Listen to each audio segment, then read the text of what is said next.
तो हम पहले यहाँ डिफाइन करेंगे वेपर प्रेशर। तो वेपर प्रेशर जब हम हीट करेंगे तो ये वेपर होना स्टार्ट हो जाएगा, तो और थोड़े टाइम के बाद कंडेंस होना स्टार्ट हो जाएगा, यानी धीरे धीरे वेपर का बनना बढ़ेगा और कंडेंस होने का भी स्पीड बढ़ेगा। एक समय ऐसा आएगा कि दोनों का स्पीड बराबर हो जाएगा, यानी rate of vaporisation equal to rate of condensation हो जाएगा। उस कंडीशन को हम बोलते हैं इक्विलिब्रियम अचीव हो गया है। और वैसे केस में जब ये प्रेशर इस लिक्विड के ऊपर जितना प्रेशर अप्लाई करेगा, that pressure is known as vapour pressure, यानी vapour pressure only define in one condition when system will be in equilibrium. बाकी कंडीशन में हम डिफाइन नहीं करते हैं। Vapour pressure is not a surface phenomena. Vapour pressure is not a surface phenomena. तुम छोटे से कंटेनर लो या बड़े से कंटेनर लो, वेपर प्रेशर कोई डिफरेंस नहीं आएगा। हाँ, अचीव करने में टाइम इधर उधर हो सकता है कि छोटे वाला में जल्दी आ जाए, बड़े वाला में बाद में आए, टाइम इधर उधर हो सकता है, लेकिन वेपर प्रेशर एक ही आएगा, लिक्विड जब तक चेंज ना हो जाए। समझ में आया क्या? यानी वाटर का वेपर प्रेशर डिफाइन है। समझ में आ गया? अच्छा, मेरे को ये बताओ, नेक्स्ट क्वेश्चन ये है कि कंटेनर सेम है, एक में हमने वाटर ले लिया और एक में हमने इसमें NaCl डाल के सॉल्यूशन ले लिया, NaCl सॉल्यूशन ले लिया, तो किसमें वेपर ज्यादा बनेगा? किसमें वेपर ज्यादा बनेगा? वेपर प्रेशर किसमें ज्यादा होगा? वेपर प्रेशर किसमें ज्यादा होगा? वेपर प्रेशर किसमें ज्यादा होगा? सॉल्यूशन के अंदर होगा या प्योर लिक्विड वाटर के अंदर होगा? इसमें प्योर लिक्विड है, इसमें प्योर लिक्विड है, प्योर H2O है, और इसमें H2O प्लस NaCl है। किसमें वेपर प्रेशर ज्यादा होगा? अदो कैसे? अब मान लो कि ये जो लिक्विड है, ये मान लो हमने NaCl का सॉल्यूशन लिया और ये प्योर वाटर है, ये केवल वाटर है। अब इसके सरफेस पे कौन रहेगा? वाटर भी रहेगा और कौन रहेगा? ऐसा थोड़ा कि NaCl नीचे जाके बैठ जाएगा, ऐसा नहीं होगा ना। NaCl भी क्या रहेगा? इसी के साथ रहेगा, यानी सरफेस पे NaCl भी रहेगा। क्या हीट करने पे NaCl उड़ जाएगा? क्या उड़ेगा? नहीं ना। कौन उड़ेगा? वाटर उड़ेगा, NaCl तो उड़ेगा नहीं। अब यहां पर NaCl भी है, तो NaCl को बोला जाता है नॉन वोलाटाइल, यानी जो नहीं उड़ता है। तो that is known as NaCl is known as non volatile, non volatile. और इस सरफेस पे क्या है? केवल वाटर है। अब अभी अभी हमने बोला कि सरफेस फेनोमेना नहीं है, लेकिन हम यहां पर नंबर ऑफ वोलाटाइल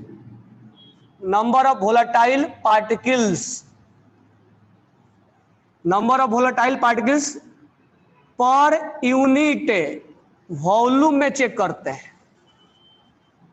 अब एक बात बताओ यहां पर कि मान लो हमने इसको चुन लिया, दिस वन इज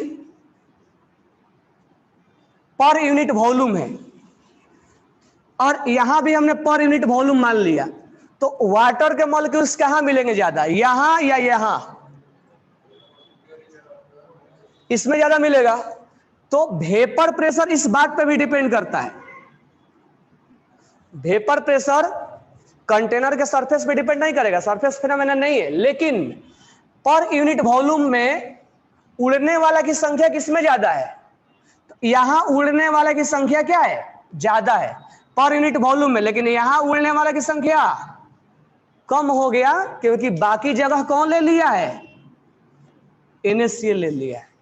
इसीलिए यहां पर वेपर प्रेशर ज्यादा होगा और यहां पर वेपर प्रेशर कम होगा। अब मुझे ये बताओ कि एक लिक्विड में हाइड्रोजन बॉन्ड बना हुआ है और एक लिक्विड में हाइड्रोजन बॉन्ड नहीं बना हुआ है। मान लेते हैं एक हमने ले लिया बेंजीन और एक हमने ले लिया वाटर ले लिया, क्योंकि हम तो समझा रहे थे हाइड्रोजन बॉन्ड ना, वेपर प्रेशर तो ऐसे समझाया क्योंकि हमें समझाना है हाइड्रोजन बॉन्ड। अब हमने सेम हीट इसको भी दिया और सेम हीट हमने इसको भी दिया। अब मुझे बताओ कि वेपर किसका ज्यादा बनेगा या वेपर प्रेशर किसका ज्यादा होगा। तो कहने का मतलब यह है कि वेपर प्रेशर उस बॉन्ड पे भी डिपेंड करेगा, यानी वेपर प्रेशर इंटरमॉलिक्यूलर फोर्स पे भी डिपेंड करेगा। अब यहां पर जो इंटरमॉलिक्यूलर फोर्स है वो क्या है, स्ट्रॉन्ग है, और यहां पर इंटरमॉलिक्यूलर फोर्स क्या है, बेंजीन और बेंजीन में कौन सा फोर्स लगेगा, benzene is a non polar और दूसरा बेंजीन क्या होगा, नॉन पोलर में कौन सा फोर्स लगेगा, वैन डर वाल। तो यहां पर वैन डर वाल है और यहां पर कौन सा है, वाटर में, और वाटर में कौन सा फोर्स लगेगा, तो कौन सा बॉन्ड स्ट्रांग होगा, तो किसको तोड़ना आसान है, तो कौन वेपर ज्यादा बनाएगा, यानी जिसका हाइड्रोजन बॉन्ड जो लिक्विड बनाएगा उसका वेपर प्रेशर क्या हो जाएगा, कम हो जाएगा, उसका वेपर कम तैयार होगा ना। तो डेट मींस अगर इंटरमॉलिक्यूलर फोर्स ज्यादा है तो वेपर प्रेशर क्या होगा, और इसीलिए जहां पर हाइड्रोजन बॉन्ड बन रहा है वहां पर वेपर प्रेशर क्या बनेगा, कम बनेगा। तो हमारा फाइनल कंक्लूजन क्या निकला, एक तो डिफिनेशन समझा दिया तुम्हें वेपर प्रेशर क्या होता है, दूसरा बात vapour pressure is not a surface phenomena, पहले लिख लो इसके बाद बात करते।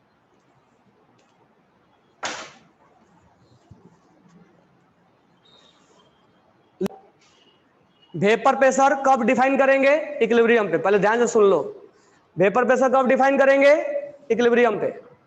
वेपर प्रेशर का डिफिनेशन क्या होगा, तो खुद से बनाकर हम बोल सकते हैं कि when system will achieve in equilibrium then pressure applied by vapor on the surface of liquid, that pressure is known as vapor pressure। और वाटर का वेपर प्रेशर क्या है, 100, सॉरी वेपर प्रेशर नहीं। अब यहां पर हम बात करेंगे कि वेपर प्रेशर किस पे डिपेंड करेगा। तो कंटेनर बड़ा हो या छोटा हो, it is not a surface phenomena. Second point, एक सॉल्यूशन है और एक क्या है, नॉर्मल सा लिक्विड है, वाटर है, तो किसके अंदर वेपर ज्यादा होगा, प्योर के अंदर वेपर ज्यादा होगा और सॉल्यूशन के अंदर वेपर कम होगा।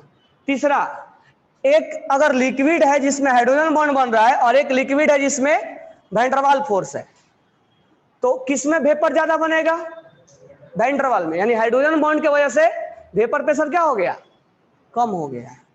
वेपर प्रेशर विल बी, समझ में आ गया ना वेपर प्रेशर का, यानी जिसमें हाइड्रोजन बॉन्ड बनेगा उसमें वेपर प्रेशर क्या हो जाएगा, कम। इसलिए इसका वोलेटिलिटी क्या होता है, उड़ना कम हो जाता है। तो due to hydrogen bond volatility will be decrease, due to hydrogen bond vapour pressure will be decrease, क्योंकि बॉन्ड को तोड़ना है ना, और तोड़ के वेपर बनाना है, तब जाके हम वेपर प्रेशर डिफाइन कर रहे हैं। अब देखो यहीं पर मैं जब इतना बनाया तो थोड़ा सा बॉइलिंग पॉइंट का डिफिनेशन बता दे रहा हूं। रियल डिफिनेशन क्या होता है बॉइलिंग पॉइंट, ये नहीं कि जिस टेम्परेचर पे लिक्विड बॉयल होने लग जाए that is known as boiling point, ठीक है। अब यहां पर ध्यान देना, एक रियल बॉइलिंग पॉइंट कैसे डिफाइन किया जाता है, बॉइलिंग पॉइंट कैसे डिफाइन होगा, जब यहां पर इक्विलिब्रियम अचीव होगा, सॉरी ऐसा नहीं डिफाइन करेंगे, जब यहां पर जो प्रेशर बनेगा, वेपर प्रेशर या प्रेशर बोल सकते हो, जो यहां पर वेपर प्रेशर बनेगा, अगर ये वेपर प्रेशर जब एटमॉस्फेरिक प्रेशर के बराबर आ जाए, इसको बोलेंगे सिस्टम का vapour pressure, that is known as system vapour pressure. यानी ऐसा टेम्परेचर जिस टेम्परेचर पर vapour pressure of system, system बोले तो कंटेनर, यहां पर will be equal to vapour pressure of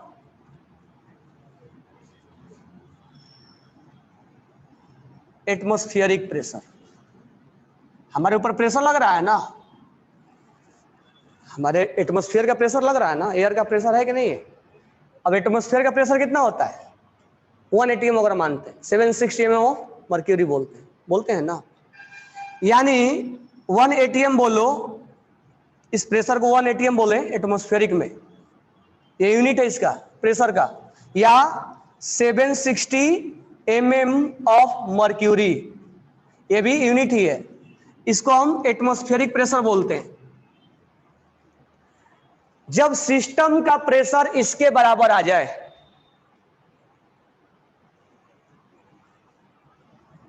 जब सिस्टम का प्रेशर इसके बराबर आ जाए, जिस टेंपरेचर पे आएगा direct temperature is known as, हम बोल देंगे वो बॉइलिंग पॉइंट है। अब ध्यान से सुनना है, डिफिनेशन है। अगर एक लिक्विड में हाइड्रोजन बॉन्ड बन रहा है, एक लिक्विड मान लो वाटर लिया हमने जिसमें हाइड्रोजन बॉन्ड बन रहा है, और एक लिक्विड हमने लिया, एक चीजें को रटना एक समझना अलग चीज होता है। एक लिक्विड हमने लिया बेंजीन, जिसमें कि वैन डर वाल्स फोर्स है। अब ध्यान से समझना, मुझे ये बताओ, दोनों को सेम टेंपरेचर पे हीट करेंगे, दोनों को 1 atm के बराबर आना है, इसका भी 1 atm के बराबर आना है। मुझे ये बताओ, यहां पर भी वेपर बन रहा है, यहां पर भी वेपर बन रहा है। अब ध्यान से सुनना मैं क्या बोल रहा हूं। दोनों को 10 डिग्री सेल्सियस से हमने हीट करना स्टार्ट कर दिया, वेपर दोनों बनाना स्टार्ट कर दिया। सोचो, अब मुझे बताओ ये कि कौन जल्दी इस 1 atm के बराबरी कर लेगा, कौन कर लेगा, इसलिए उसका बॉइलिंग पॉइंट क्या होता है, कम। और ये बाद में, अब मान लो टेंपरेचर बढ़ाते गए जाके 80 डिग्री पे ये वेपर क्या हो गया, उसके बराबरी कर लिया, यानी इसके जल्दी जल्दी बॉन्ड टूट रहा होगा ना, तो इसका वेपर जल्दी से बराबरी कर लिया होगा। लेकिन ये अभी 80 डिग्री पे इसका कुछ भी नहीं हुआ, वेपर बन रहा है, तो इसको अब ये बराबरी कर लिया, इसका मतलब ये क्या हो गया इसका, लेकिन ये इसका बॉइलिंग पॉइंट नहीं हुआ।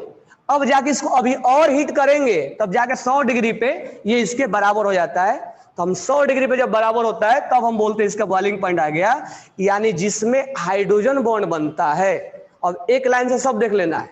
देखो, जिस लिक्विड में हाइड्रोजन बॉन्ड बनेगा उसका वोलाटाइल होना यानी वेपर बनना क्या होगा, धीरे धीरे होगा। जब धीरे धीरे होगा तो उसका वेपर प्रेशर भी क्या होगा, कम होगा।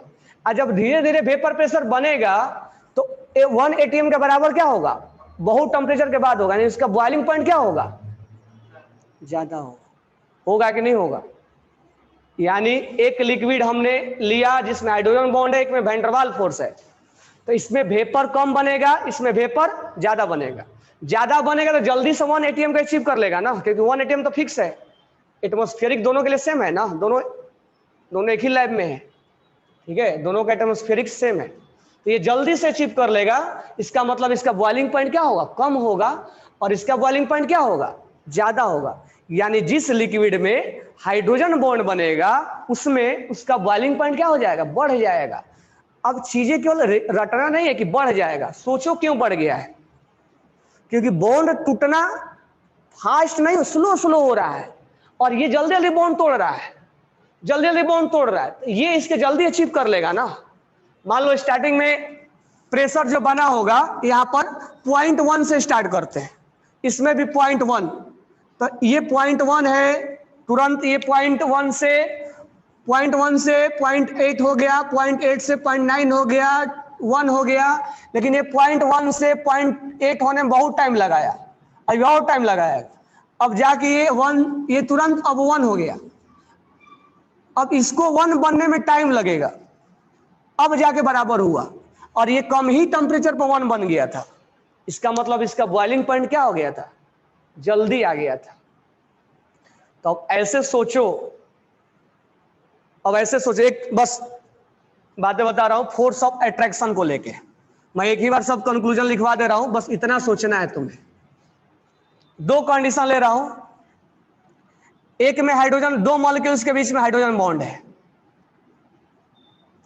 और यहां दो मॉलिक्यूल्स के बीच में वैन डर वाल है या दूसरा है डाइपोल डाइपोल है, जो भी है।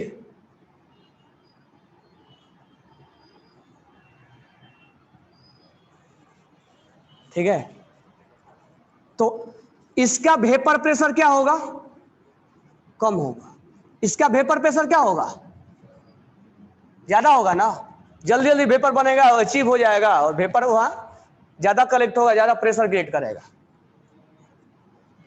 इसका वोलाटिलिटी क्या होगा? वोलाटिलिटी मतलब उड़ना, वेपर बनना, क्या होगा इसका? इसका वोलाटिलिटी क्या होगा?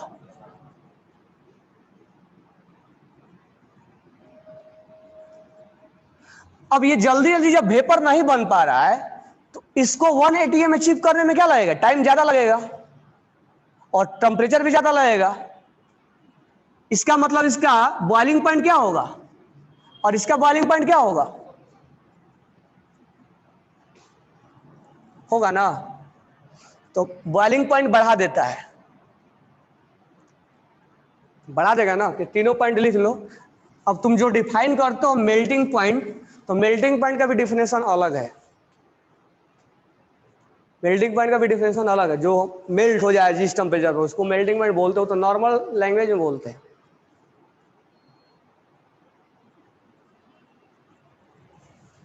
बॉइलिंग पॉइंट हम उसको बोलेंगे जिस टेम्परेचर पर यहां का वेपर 1 atm के बराबर हो जाए।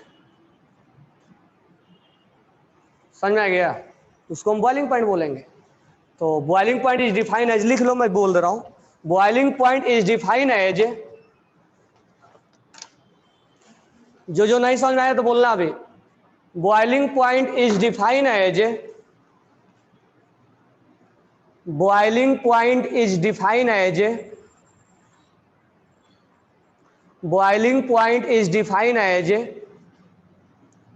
the temperature at which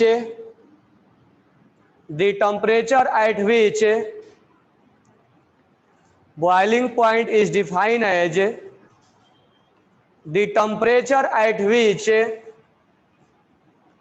vapor pressure of liquid या system, liquid ही लिख लो, vapor pressure of liquid vapor pressure of liquid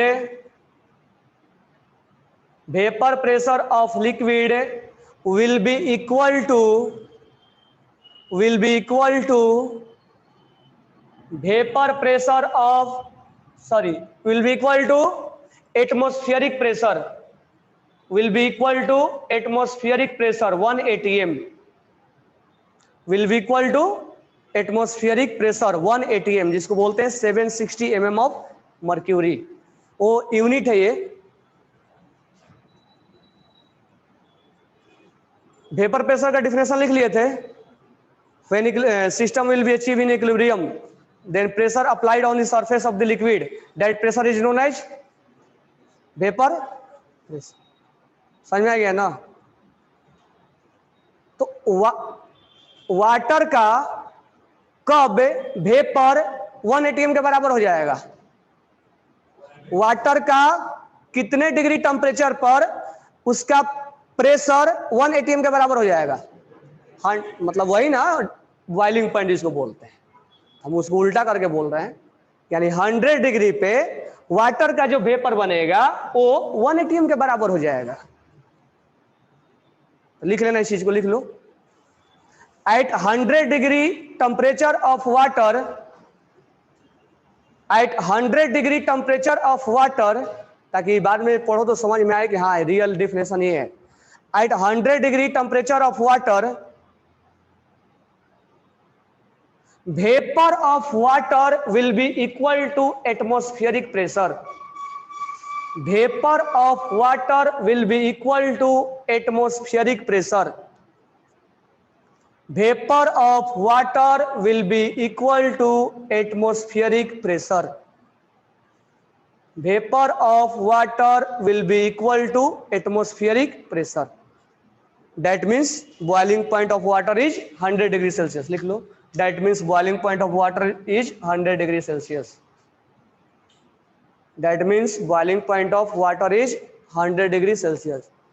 कहने का मतलब मैं तुम्हें बॉइलिंग पॉइंट वेपर प्रेशर नहीं बता रहा हूं, लेकिन जब तुम बॉन्ड को तोड़ोगे, जोड़ोगे, तो चीजें दिखना चाहिए कि बॉन्ड टूट रहा है। चीजें इमेजिन होना चाहिए कि हाँ हम बॉन्ड तोड़ रहे हैं, रियली में बॉन्ड तोड़ रहे हैं हम। तो इसमें ज्यादा लगेगा, इसमें कम लगेगा। तो चीजों को डेप्थ नॉलेज जानने के लिए हमें ये सब चीजें दिखना चाहिए कि हाँ बॉन्ड टूट रहा है, यहां भी टूट रहा है, यहां भी टूट रहा है। इसका लॉजिक क्या है? ये जल्दी नहीं टूटेगा, जल्दी टूटेगा। वेपर इसमें ज्यादा बनेगा, इसमें कम बनेगा। ये वोलेटाइल ज्यादा है, ये लेस वोलेटाइल है। जिसमें हाइड्रोजन बॉन्ड बनेगा लेस वोलेटाइल। अगर तुम्हें स्टेटमेंट लिख दिया जाए कि वाटर इज मोर वोलेटाइल कि बेंजीन इज मोर वोलेटाइल, तो आंसर क्या होगा? Benzene is more volatile. तो कैसा भी क्वेश्चन पूछ दे, हम उसका आंसर, अगर हमें चीजें वोलेटिलिटी का मीनिंग मालूम है, चीजें हम तोड़ रहे हैं, तब हमें जानना पड़ेगा बॉइलिंग पॉइंट किसका ज्यादा हो जाएगा, बेंजीन का या वाटर का?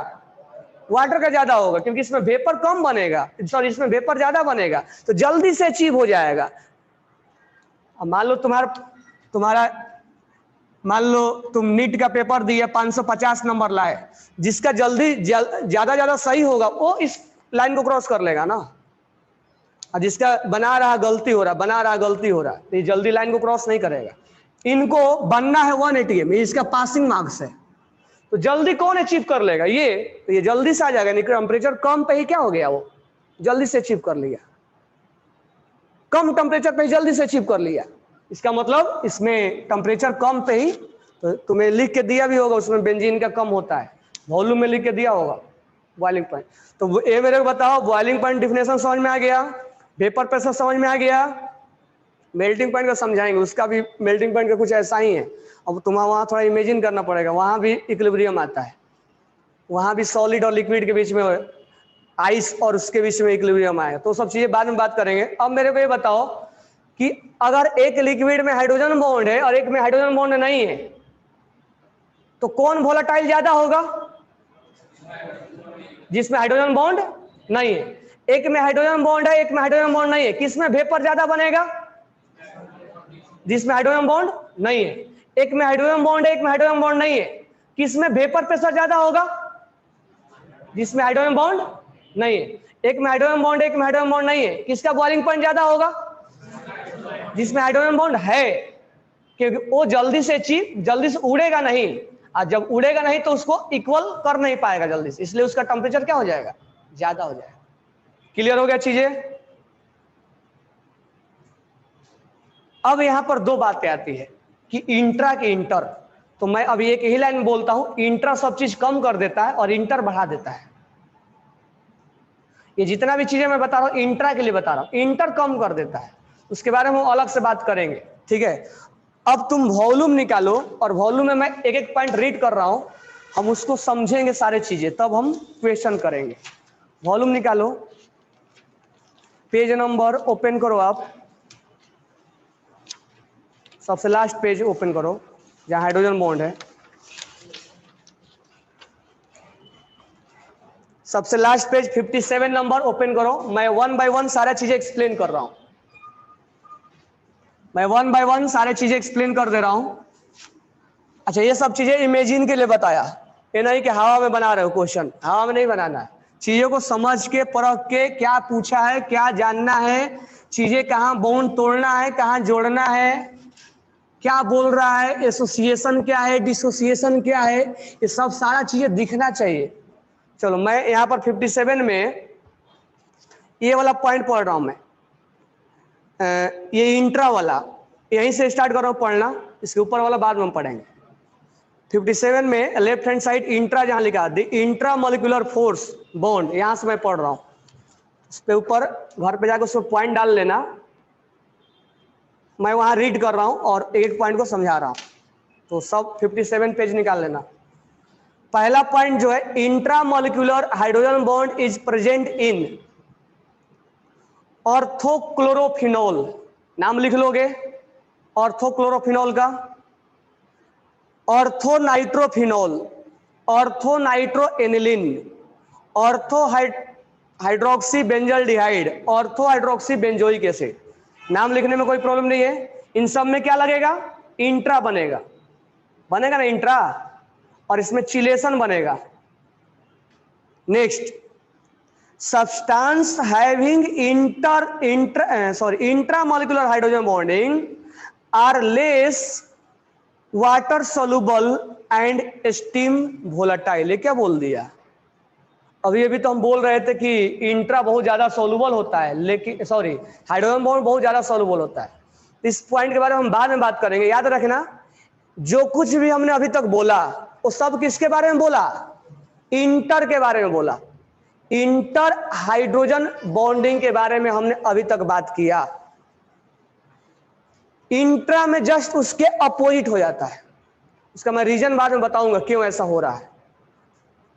इंट्रा में जस्ट उसके अपोजिट हो जाता है, यानी जो कुछ हमने अभी बात बताया कि वेपर प्रेशर कम बनता है, लेस वोलेटाइल होता है, ठीक है, उसका बॉइलिंग पॉइंट ज्यादा होता है, इंट्रा जस्ट उसके उल्टा जाता है। तो उसके बारे में हम बाद में बात करेंगे, पहले हम इंटर के बारे में बात कर लेंगे।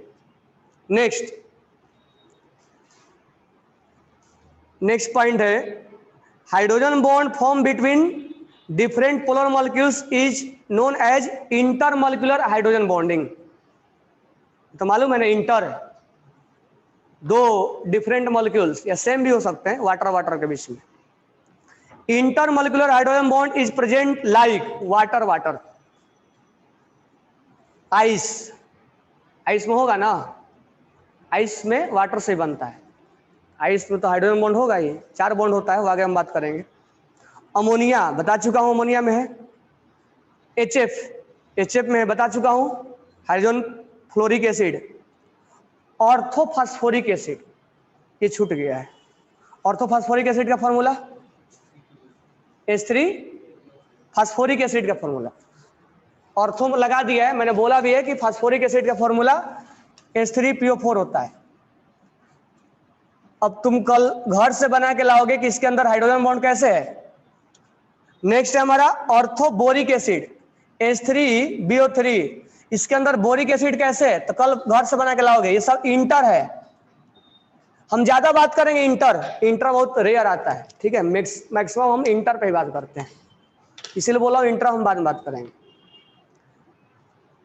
अच्छा, पैरा नाइट्रोफिनॉल। अब पैरा नाइट्रोफिनॉल ये कैसे बॉन्ड बना दिया? पैरा नाइट्रोफिनॉल, नाइट्रो बोले तो NO2 और यहां बोले तो OH, ये इंटर बना रहा है। इसका मतलब हमें एक और क्या लिखना पड़ेगा, एक और हमें रिंग लिखना पड़ेगा, और यहां पर OH लिखना पड़ेगा और यहां पर NO2 लिखना पड़ेगा। तो ये या तो उल्टा भी लिख सकते हैं हम, ठीक है, इसको उल्टा लिख दो, O और H इधर लिख दो और NO2 इधर लिख दो। तो यहां से कल घर से बना के लाना, मैं एक बता दिया यहाँ पे, कल बताएंगे हम सारी चीजें। ये वाला देखो हाइड्रोजन, ये कौन सा होगा, ये इंटर है कि इंट्रा है?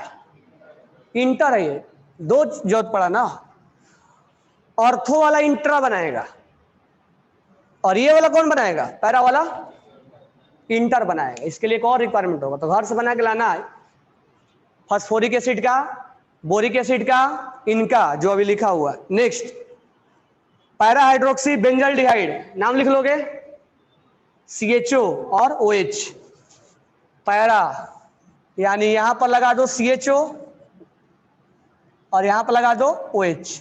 इसमें आप बना के लाना, इसके लिए एक और लिखना पड़ेगा आपको ऐसा ही, तब बनाना पड़ेगा क्योंकि ये इंटर है। नेक्स्ट है पैरा हाइड्रोक्सी बेंजोइक एसिड, ये भी लिख लोगे, पैरा हाइड्रोक्सी यानी OH और बेंजोइक, इसके लिए एक और लिखोगे, ठीक है। इसको दोनों को भी ले सकते हैं, इस दोनों को भी ले सकते हैं, सेम भी ले सकते हैं, डिफरेंट भी ले सकते हैं। नेक्स्ट है हमारा प्राइमरी अल्कोहल।